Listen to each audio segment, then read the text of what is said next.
Halo sobat sekalian, selamat datang di channel ini. Beberapa hari yang lalu, channel YouTube Toho Animation merilis trailer kedua untuk movie ketiga My Hero Academia, di mana pada trailer kedua ini, durasinya 1 menit 30 detik dan lebih lama ketimbang trailer pertama.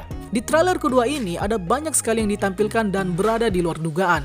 Mulai dari siapa sajakah yang akan ikut terlibat, villain yang akan berhadapan dengan Deku, dan masalah apa yang sebenarnya terjadi pada movie ini akhirnya sedikit terungkap pada trailer kedua ini. Dan tentu saja di konten ini akan kita bahas mulai dari scene per scene trailer, detail menarik, dan mungkin saja sedikit teori yang bersangkutan. Untuk itu sebaiknya kalian nonton dulu trailernya karena konten ini full spoiler. Sebelum lanjut, subscribe channel ini biar admin makin semangat buat kontennya. Dan mari kita mulai. Oke, seperti biasa, konten ini akan admin bawakan sesuai dengan gaya konten yang admin biasa sajikan ke kalian, yang tentu saja akan dibagi ke beberapa segmen. Kekacauan yang dibuat oleh Humorize.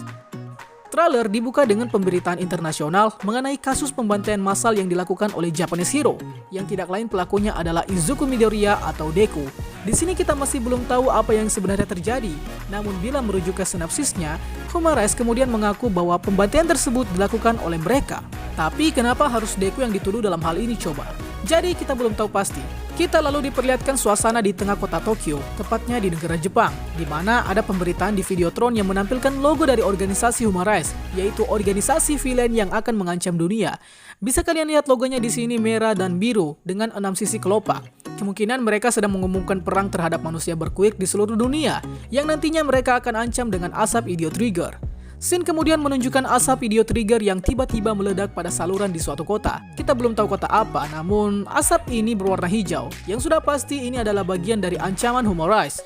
Kemudian scene memperlihatkan kaki dari si villain utama di movie ketiga ini yang adalah Flag-Turn. Sementara pada saat kemunculannya, All Might yang sedang bersama dengan orang lain kemudian kaget dengan pemberitaan bahwa Deku menjadi buronan internasional.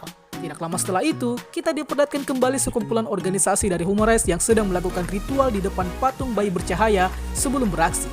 Yang kalau kalian sadari, patung bayi bercahaya tersebut adalah representasi dari Luminance Baby atau kasus pertama munculnya queer di dunia.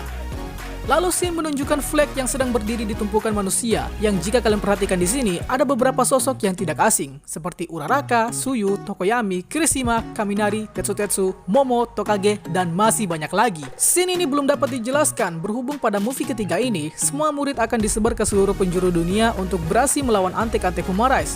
Namun yang anehnya malah mereka disatukan layaknya tumpukan mayat di sini. Setelah itu, kita lalu diperlihatkan sampul kitab yang bertuliskan Quirk Doomsday Theory. Nah, kitab atau buku ini sepertinya akan menjadi rujukan atau dasar dari terbentuknya organisasi Humorize yang menganggap bahwa queer akan mengancam dunia seiring waktu, sehingga manusia berqueer harus dimusnahkan. Tapi tahukah kalian siapa yang mencetuskan pertama kali Quirk Doomsday Theory ini? Jika teman-teman sudah membaca tepatnya di arc My Villain Academia dan arc Paranormal Liberation, maka akan terjawab bahwa pencetus teori kiamat queer ini adalah sosok yang tidak asing. Bahkan dia sudah muncul dari episode 1 My Hero Academia. Lalu siapakah dia? Ya benar, dia adalah Dr. Kyudai Garaki dari League of Villain. Kyudai Garaki di ratusan tahun yang lalu mencetuskan suatu tesis penelitian tentang suatu teori bahwa seiring dengan lahirnya generasi baru, maka quirk akan bercampur dari kedua orang tua mereka dan semakin kuat.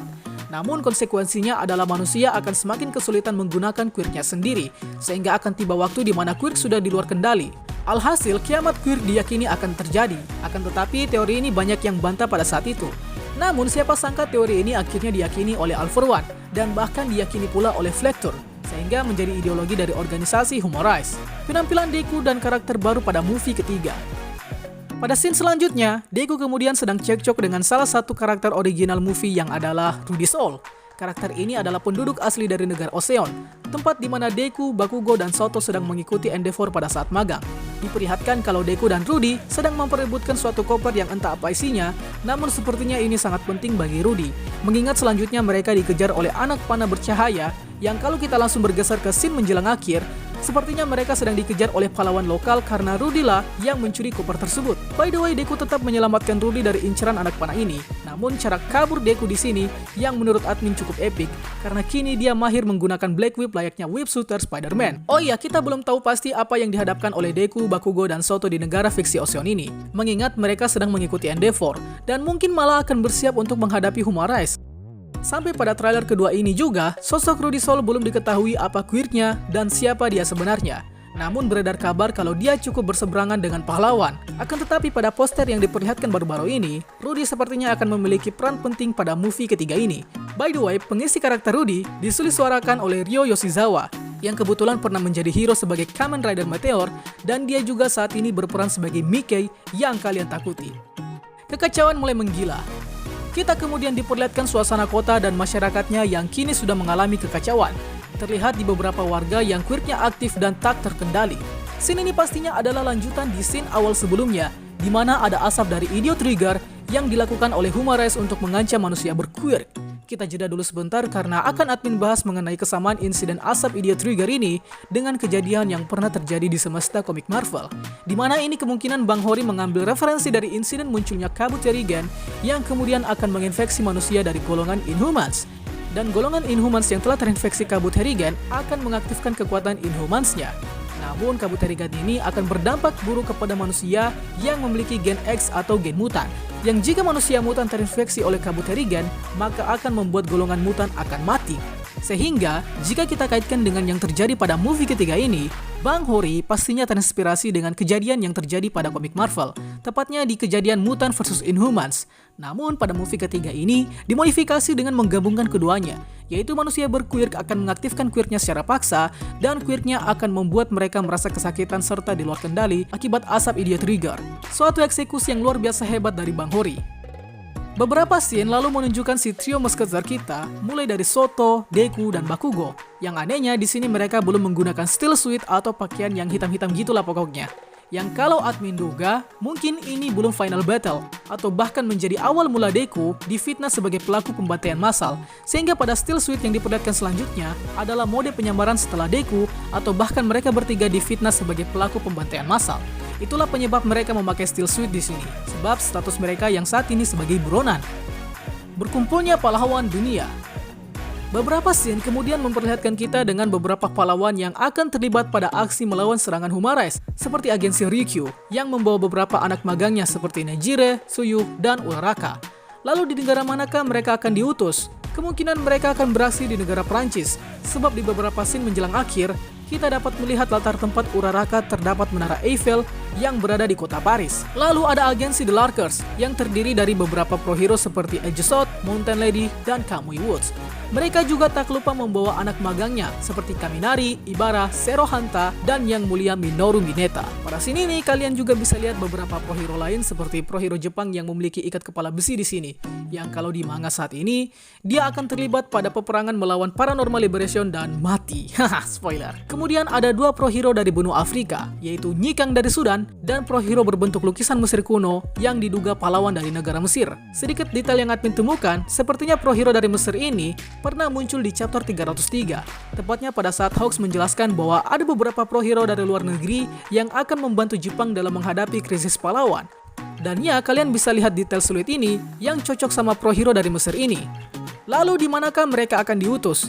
Maybe mereka akan diutus di negara Mesir pula, mengingat ada beberapa clue yang merujuk ke negara Mesir, seperti ton hangat padang pasir, beberapa scene yang menunjukkan bangunan masyarakat Mesir, dan di poster terdapat gambar piramida Giza yang semakin meyakinkan kita bahwa Kaminari dan kawan-kawan akan beraksi di negara Mesir.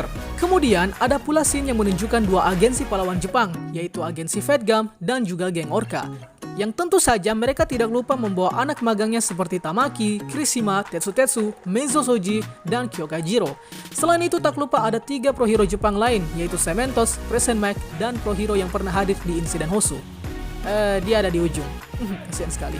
Lalu di manakah mereka akan diutus? Ya, kita belum tahu pasti mereka akan beraksi di mana. Scene selanjutnya memperlihatkan 2 agensi pahlawan lagi, yaitu agensi Hawks dan agensi Shishido yang akan ikut beraksi. Tentunya mereka tak lupa membawa anak magangnya seperti Tokoyami, Ojiro, Soda, Sato, dan Shishida. Selain itu ada 2 pro hero yang sebelumnya muncul di movie pertama, yaitu Godzilla dan juga pro hero Amerika yang adalah Electoplan. Lalu di manakah mereka akan diutus? Ada 2 kemungkinan. Yang pertama adalah negara Amerika. Berhubung pada trailer pertama, ada scene yang menunjukkan Hawks dan Tokoyami sedang terbang di Golden Gate, tepatnya di San Francisco. Atau mereka akan diutus pula di negara Oseon, berhubung pada posternya, Hawks juga ikut terjun di atas pesawat pada trailer pertama. Dan scene agensi terakhir memperlihatkan agensi Majestic yang akan mengikut sertakan Tokage dan Momo. Jika kalian jeli, di sini ada pro hero berbentuk manusia singa putih. Namun yang menjadi sorotan dan kalian pasti soroti adalah pada kostum pro hero ini terdapat bendera merah putih. Lalu apakah dia pro hero dari Indonesia? Mungkin tidak kawan-kawan, soalnya dia berbentuk singa putih dan kostumnya terdapat aksen sisik ikan yang akan merujuk ke ikon negara Singapura yaitu Merlion. Lagi pula merah putihnya di sini masih tertutupi dan mungkin malah ada simbol bulan bintang yang merujuk ke negara Singapura. Jadi sepertinya pro hero ini dari Singapura. By the way, dia juga diisukan akan muncul di Jepang untuk membantu krisis karena siluetnya juga muncul di chapter 303. Oke, dari semua hero yang terlibat tadi, kemungkinan mereka sedang dikumpulkan di suatu tempat yang ditetapkan oleh Persatuan Bangsa-Bangsa. Baru kemudian mereka akan disebar secara bersamaan untuk menggagalkan rencana jahat Humarais. Pertarungan melawan waktu dimulai. Setelah diperlihatkan beberapa hero yang akan terlibat tadi, kita lalu diperlihatkan scene yang menunjukkan Rudy sedang menatap pesawat dari kediamannya yang berada di bawah jembatan negara Oseon. Yang pesawat dilihat Rudy ini kemungkinan adalah pesawat pengangkut yang akan mengantarkan beberapa pahlawan yang akan diutus di seluruh dunia. Entah apa yang akan dilakukan Rudy, namun di sini dia seakan bodoh amat dengan apa yang dilakukan oleh hero. Setelah itu di beberapa scene beruntun menunjukkan hero yang sudah beraksi di negara tempat mereka diutus, seperti Endeavor yang mungkin masih di Oseon, Uraraka yang jelas berada di Prancis, lalu ada Bardeen dan pro hero wanita lain yang kemungkinan diutus juga di negara Oseon. Lalu kita kemudian diperlihatkan wujud asli dari Flag yang memakai beberapa item support dan juga memiliki alat yang menunjukkan kemiripan dengan Dr. Octopus, si musuh Spider-Man. Beberapa scene menjelang akhir menunjukkan setiap siswa UA yang beraksi berteriak dengan mengatakan jangan menyerah dan jangan menyerah. Entah ini maksudnya ditujukan untuk apa, namun sepertinya ini terjadi pada saat mereka berhadapan dengan antek-antek Humarais. Lalu diperlihatkan sekilas mengenai bom waktu yang sedang berusaha digagalkan oleh Deku dan yang lainnya. Pada saat bersamaan, suara Rudy juga berkata jangan menyerah. Yang hal ini semakin meyakinkan kita bahwa Rudy akan berperan penting dalam menggagalkan rencana Flag Turn bersama pahlawan lainnya. By the way, pada trailer ini diiringi oleh lagu pengisi soundtrack dari band rock Jepang yang sudah berpengalaman mengisi soundtrack anime Naruto. Yang tidak lain adalah Asian Kung Fu Generation. Anjay, terus terang admin dari zaman SD sudah ngefans sama band yang satu ini. Terakhir, kita mendengar suara Flag Turn yang berkata ke Deku bahwa ini sudah game over, yang kemungkinan rencana Deku dan pahlawan lainnya untuk menggagalkan teror bom Idiot Trigger sepertinya sudah gagal. Dan apa yang kita lihat dari awal-awal trailer adalah akibat dari gagalnya pahlawan dalam menggagalkan teror dari Flag Turn dan Humarais. Dan trailer kedua movie ketiga ini pun berakhir. Kita masih belum tahu secara jelas apa yang terjadi sebenarnya. Dan yang admin paparkan tadi hanyalah clue dan detail yang ada di trailer kedua ini. So, seperti biasa, kalau film akan menghadirkan 3 trailer. Dan ya, ini baru trailer kedua. Dan untuk trailer ketiga nanti, kemungkinan akan rilis di pertengahan Juli. Berhubung movie ketiga akan tayang pada tanggal 6 bulan Agustus 2021 di bioskop Jepang. Kalau untuk di Indonesia ya, mana saya tahu. Bagi kalian yang bertanya-tanya mengenai apa clear dari Flag ini, pada tampilannya sendiri, Flag terlihat seperti dikelilingi oleh beberapa alat canggih berbentuk cermin. Dan juga wujudnya yang biru menyala membuat kita teringat pada satu sosok terkenal dari Disney yaitu Genie. Kemudian, pada postingan di akun Instagram Boku no Hero Indo, adminnya mengatakan bahwa kemungkinan Flag Turn ini memiliki kaitan dengan fenomena bioluminescence yang bakal dikaitkan dengan insiden kasus queer pertama kali di dunia, yaitu Luminance Baby atau bayi bercahaya. So, apakah ini ada kaitannya satu sama lain? Kita belum tahu pasti. Sedikit info bahwa ini adalah original story dan akan mengambil timeline pada saat Endeavor agensi. Ya, kira-kira 3 bulan sebelum perang melawan Paranormal Liberation. Akan tetapi, meskipun original story, movie ketiga ini digarap langsung ceritanya oleh Bang Hori, sehingga ada potensi untuk beberapa karakternya akan muncul di cerita utama yang sedang berlangsung saat ini. Itulah pembahasan kita pada kali ini. Sanggap apabila ada yang kurang, request juga di kolom komentar untuk pembahasan selanjutnya. Dan akhir kata, see you next time.